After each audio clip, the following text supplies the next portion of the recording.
Punjabi singer Sidhu Moosewala के माता पिता को धमकी दी गई। एक ईमेल दरअसल यहां पर रिसीव हुआ है और उस ईमेल में सिद्धू मूसेवाला के माता पिता को धमकी दी गई है। यह कहा गया है कि लॉरेंस बिश्नोई का नाम लेने पर अंजाम भुगतेंगे आप, इस तरह की धमकी दी गई है। सिद्धू के माता पिता को 25 अप्रैल तक का समय दिया गया सूत्रों के मुताबिक। और ये बड़ी खबर इस बात के लिए क्योंकि जिस तरह से इसमें इंटरनेशनल कनेक्शन निकलकर सामने आए थे, खालिस्तान का नाम निकलकर सामने आया था सिद्धू मूसेवाला की हत्या में, इसमें गोल्डी बरार, लॉरेंस बिश्नोई, इन गैंगस्टर्स के नाम सामने आए थे। और अब लॉरेंस बिश्नोई जो कि पहले से जेल में है, ऐसे में लॉरेंस बिश्नोई का नाम लेने पर अंजाम भुगतने की धमकी माता पिता को दी जा रही है। सिद्धू मूसेवाला की हत्या कर दी गई थी कुछ समय पहले और लॉरेंस बिश्नोई, गोल्डी बरार, इन दोनों ने सोशल मीडिया पर एक पोस्ट करके उसी दिन कुछ घंटे, हत्या के कुछ ही घंटे बाद जिम्मेदारी ले ली थी और ऐसे में बदला लेने की बात कही गई थी। लेकिन अब यहां पर लॉरेंस बिश्नोई का नाम लेने पर अंजाम भुगतने की धमकी देते हुए एक माता पिता, सिद्धू मूसेवाला के माता पिता को ईमेल किया गया है और माता पिता को 25 अप्रैल तक का समय दिया गया। सूत्रों के मुताबिक 25 अप्रैल तक का समय दिया गया है कि आप लॉरेंस बिश्नोई का नाम नहीं लेंगे इस पूरे हत्याकांड में।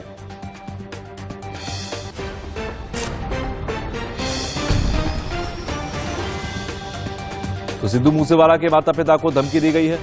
विपिन परमार मेरे सहयोगी ज्यादा जानकारी के साथ मेरे साथ जुड़ गए। विपिन, जो ईमेल रिसीव हुआ है उस ईमेल में क्या कुछ लिखा है? देखिए, बिल्कुल सिद्धू के माता पिता को मारने की धमकी दी गई है और ये तुरंत बाद में हुआ है। कल एनआईए की ओर से इसी केस में मनकीरत औलख से पूछताछ की गई थी और ऐसी परिस्थितियों में लॉरेंस बिश्नोई पर लगातार सिद्धू मूसेवाला के माता पिता जो है वो इंसाफ की गुहार लगाते हुए लगातार निशाना साधते नजर आते हैं। और ऐसे में अब ये ईमेल जो है एक अननोन ईमेल के थ्रू भेजा गया है ऑफिशियल अकाउंट्स जो है सिद्धू मूसेवाला के और उनके माता पिता के उन पर। ऐसे में सीधे तौर पर यह कहा गया है कि आप खुले मंचों पर जिस तरह से लॉरेंस बिश्नोई का नाम लेते हैं वो लेना बंद करिए, अन्यथा आपकी भी जो है हत्या कर दी जाएगी। जान से मारने की धमकी जो है वो सीधे तौर पर दी गई है। 25 अप्रैल का समय दिया गया है। अब तमाम एजेंसी, तमाम अगर बात करें पुलिस फोर्स जो है इस डेट को निर्धारित करने के लिए कि 25 अप्रैल की तिथि जो डेडलाइन दिया गया है वो किस चीज के लिए दिया गया है, क्या कोई प्लानिंग की गई है या फिर कौन इस धमकी के पीछे है, ये जो ईमेल भेजा गया है उसका आईपी एड्रेस क्या है, कौन इसके पीछे है, ये तमाम चीजें तस्दीक जो है वो की जा रही है, जांच का विषय है। लेकिन कहीं ना कहीं सुरक्षा को लेकर पहले ही सिद्धू के माता पिता को सुरक्षा व्यवस्था जो है वो मुहैया कराई गई थी पंजाब सरकार की ओर से जब सिद्धू की हत्या हुई थी। लेकिन फिलहाल की अगर बात करें तो इसके इस थ्रेट के मिलने के बाद, क्योंकि थ्रेट लगातार उन्हें मिलते रहे हैं, लेकिन अब जान से मारने का थ्रेट जो दिया गया है उसके बाद क्या और सिक्योरिटी में इजाफा किया जाता है और कौन लोग हैं, ये कब तक का पुलिस इनको पकड़ पाने में जो है वो सफल होती है, ये वक्त बताएगा। बिल्कुल, ये खुद में बहुत बड़ी बात है। लेकिन किसने भेजा ये ईमेल और 25 अप्रैल तक का जो समय देने की बात इसमें निकलकर सामने आई है, उसका क्या इस पूरे मामले से या सिद्धू के माता पिता से कोई कनेक्शन?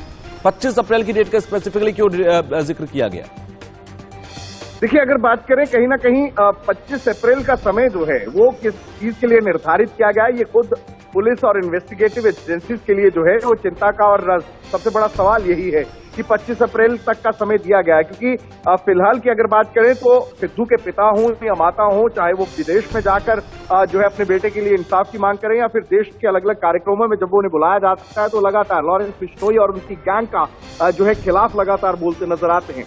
ऐसे में अब ये धमकी आई है और साफ तौर पर यह कहा गया है कि आप लॉरेंस का नाम बिल्कुल नहीं लेंगे, यानी कि आप लॉरेंस के खिलाफ एक शब्द नहीं कहेंगे, अन्यथा अंजाम पहले जैसा होगा, आपके बेटे के जैसा होगा। तो ऐसी परिस्थितियों में अब पुलिस की ओर से इस मामले में जो है इन्वेस्टिगेशन शुरू की गई है। आईपी एड्रेस साइबर सेल की ओर से उसे ट्रैक करने का काम किया जाएगा और देखना यह होगा कि इस धमकी को भेजने के पीछे आखिरकार कौन व्यक्ति है, क्या वो सीधे सीधे लॉरेंस बिश्नोई गैंग का कोई गुर्गा है या फिर किसी की ओर से ये मेल जो है वो ऐसे ही भेज दिया गया। लेकिन लाजमी सी बात है कि बेटी की हत्या के बाद से वो लगातार लॉरेंस बिश्नोई गैंग और गोल्डी बरार के खिलाफ बोलते नजर आए हैं।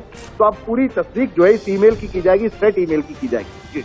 ठीक है, ये बहुत बड़ी बात है क्योंकि जिस तरीके से लगातार इंटरनेशनल कनेक्शंस निकलकर सामने आए थे। एक चीज और विपिन यहां पर कंफर्म करिएगा, क्योंकि इंटरनेशनल कनेक्शंस निकलकर सामने आए थे जिस दिन हत्या की गई उस दिन गोल्डी बरार जो कि भारत से बाहर है, लॉरेंस बिश्नोई जो कि जेल के अंदर है, इन दोनों की तरफ से एक पोस्ट किया गया था, एक सोशल मीडिया पोस्ट था जो इनके नाम से अकाउंट बने हुए थे और उसमें कहा गया था कि बदले के लिए पूरी कार्रवाई की गई। अब लॉरेंस बिश्नोई का नाम जब आगे आया है तो इन्वेस्टिगेशन कहां तक है? क्या लॉरेंस बिश्नोई ने उस सोशल मीडिया अकाउंट को, अपना पोस्ट को अपना माना कि उसने किया?